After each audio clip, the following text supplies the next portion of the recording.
মৰমৰ ছাত্ৰ-ছাত্ৰী, আজি আমি পঢ়িম ক্লাছ 10 ম্যাথ চেপ্টাৰ নম্বৰ 8 অষ্টম অধ্যায় ত্ৰিকোণমিতিৰ পৰিচয়।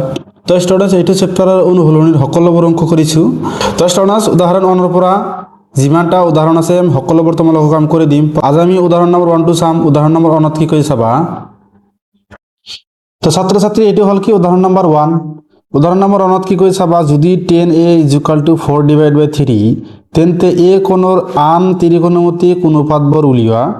এটা আমাক কি 10 দি আছে, আমাক কিমানটা ত্রিকোণমিতি কোন উপাত দি আছে 5টা, sin cos cosec sec tan cot, তার ভিতৰত আমাক এটা দি আছে আৰু বাকি 5টা উলিয়াব লাগে। তো স্টুডেন্ট আমি সমাধানত চাম কি কৈছে। প্ৰথমে ত্ৰিভুজ ABC সমকোণী ত্ৰিভুজটো অঙ্কন কৰা হল চিত্ৰ 8.8 ত। এতিয়া আমি জানো যে 10a = BC / AB কিমান দি আছে 4/3। তো চাবা স্টুডেন্ট এটা আমি তোমালোকক সমাধান কৰি দিম চাবা। তো ছাত্ৰ-ছাত্ৰী এইটো আমি ত্ৰিভুজ আঁকি লৈছো। ত্ৰিভুজ ABC সমকোণী ত্ৰিভুজ যাৰ বি কোণটো আমি কিমান জানো 90 ডিগ্ৰী। আমাক কিমান দি আছে যে দি আছে 10a = 4/3। তো স্টুডেন্ট 10a = 4/3 এ মানে কি এ কোণ সাপেক্ষে, ইয়াত যদি বি থাকে বি কোণ সাপেক্ষে হ'ব। তো চাবা স্টুডেন্ট এ কোণ সাপেক্ষে যদি কৈছে এই কোণৰ বিপৰীত ফালে থকা বাহুটো আমি কি কম, এইটো লম্ব। ভালকৈ বুজি লবা।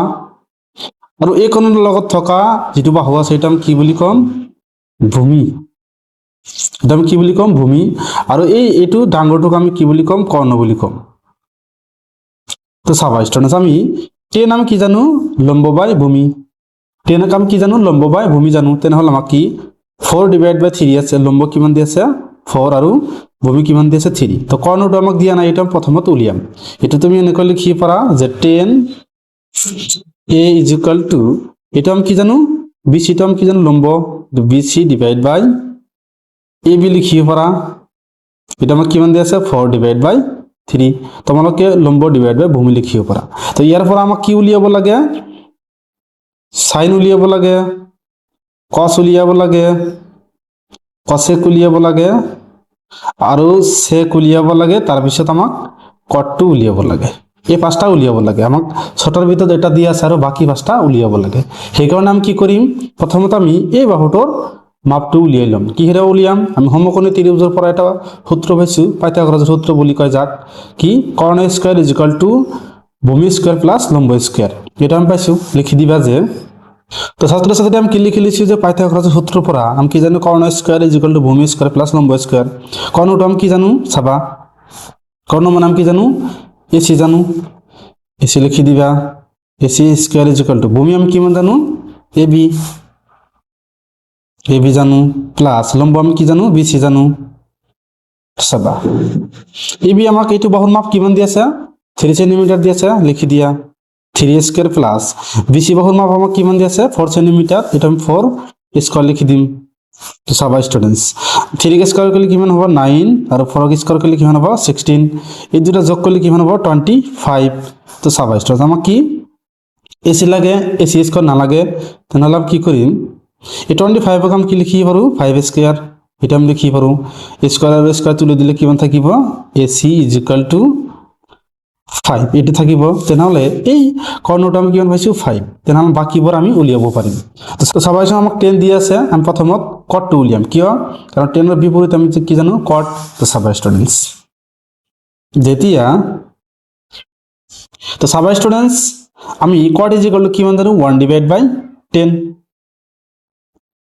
এই লিখি দিবা, যেহেতু আমাক কি কোন সাপেক্ষে বুঝাইছে এই কোন সাপেক্ষে, তেনেহলে ইয়াতো কি হ'ব এই কোন সাপেক্ষে হ'ব 1/10। 10 ৰ মাপ আমাক কিমান দি আছে, 10 ৰ মান আমাক কিমান দি আছে স্টুডেন্টস 4/3। তোমালোকে ডাইৰেক্ট এইটো তুমি 3/4 লিখি দিব পাৰা, কাৰণ 10 ৰ উল্টাটো আমি কি জানো cot। এটা আমি এনেকৈ লিখি পাৰো কিমান 4/3। তো স্টুডেন্টস এটা ডাবল ভাগ আছে, ডাবল ভাগ থাকিলে আমি কি প্ৰতিকৰণ কৰি দিও, এটা কিমান হ'ব 1 * এটা কিমান আছে 4/3 আছে, উল্টা হৈ যাব মানে 3/, কিমান হ'ব 4। এটা 3/4 লগত অন্তপূৰণ কৰিলে কিমান হ'ব 3/4 হ'ব। তেনেহলে cot A = আমি কিমান পাইছো 3/4 এটা ওলাইছো। এতিয়া আমি কি কৰিম sin পৰা উলিয়াম। sin মানে আমি কিমান জানো চাবা, sin কি কোণ সাপেক্ষে এই কোণ সাপেক্ষে, sin আমি কিমান জানো লম্ব বাই কৰ্ণ। মোক লম্ব কিমান দি আছে BC / AC হল কি কৰ্ণ, এই AC টো হল কি কৰ্ণ, তো আমি কি পাইছো BC ডিভাইড বাই AC BCৰ মাপ আমি কিমান জানো 4 আৰু ACৰ মাপ আমি কিমান জানো 5 তাহলে এটা আমি কি লিখিম 4 ডিভাইড বাই 5 তারপরে চাবা স্টুডেন্ট সাইনৰ উল্টাটো আমি কি জানো cosec তেনেহলে এইটো কি 4 ডিভাইড বাই 5 পাইছো উল্টা কৰিলে কি হ'ব 5 ডিভাইড বাই 4 লিখি দিবা যে cosec A is equal to তোমরা কি এনেকৈ লিখি পাৰা আমি কি ডাইরেক্ট লিখি দিম কিমান হ'ব 5 ডিভাইড বাই 4 তো স্টুডেন্টস আমি sin ওলাইছো cosec ওলাইছো quad ওলাইছো এতিয়া আমি cos উলিয়াম চাবা স্টুডেন্ট cos উলিয়াম cos মানে আমি কিমান জানো ভূমি বাই কর্ণ কি জানো ভূমি বাই কর্ণ ভূমি আমাক কিমান দি আছে AB ডিভাইড বাই কর্ণ মানে আমাক কিমান দি আছে AC তো স্টুডেন্টস AB এর মাপ আমি কিমান জানো AB বাহুর মাপ কিমান জানো AB মানে আমি কিমান জানো 3 আৰু AC মানে আমি কিমান জানো 5 তেনেহলে এটা আমি কিমান লিখি দিম 3 divide by 5 cos A is equal to আমি কিমান পাইছো 3 ডিভাইড বাই 5 cos এর উল্টাটো আমি কি জানো sec A এটা 3 ডিভাইড বাই 5 আছে উল্টা কৰিলে কিমান হ'ব 5 ডিভাইড বাই 3 তাই শুনাম পাঁচটা পাইছো কিমান পাইছো যে লিখি দিবা লাস্টত যেতে কে sin A is equal to আমি কিমান পাইছো 4 ডিভাইড বাই 5 পাইছো আৰু cos A is equal to আমি কিমান পাইছো 5 ডিভাইড বাই 4 10 আমাক দিয়া আছে কিমান দিয়া আছে 4 ডিভাইড বাই 3 তাহলে cot কিমান হ'ব 3 ডিভাইড বাই 4 তার পিছত cos আমি কিমান পাইছো cos A is equal to আমি কিমান পাইছো 3 ডিভাইড বাই 5 তাহলে sec is equal to কিমান হ'ব 5 ডিভাইড বাই 3 এই পাঁচটা আমাক উলিয়াব কৈছিল 1 2 3 4 5 এই পাঁচটা উলিয়াব কৈছিল তো স্টুডেন্টস আমি উলিয়াই দিছো এৰি হ'ব কি আমাৰ উত্তৰ তো স্টুডেন্টস এলাকে কৰিব লগি আছিল স্টুডেন্টস যদি ভিডিওটো ভাল লাগে চ্যানেলটো সাবস্ক্ৰাইব কৰি দিবা আৰু তোমাৰ মতামত জনাবা থ্যাংক ইউ স্টুডেন্টস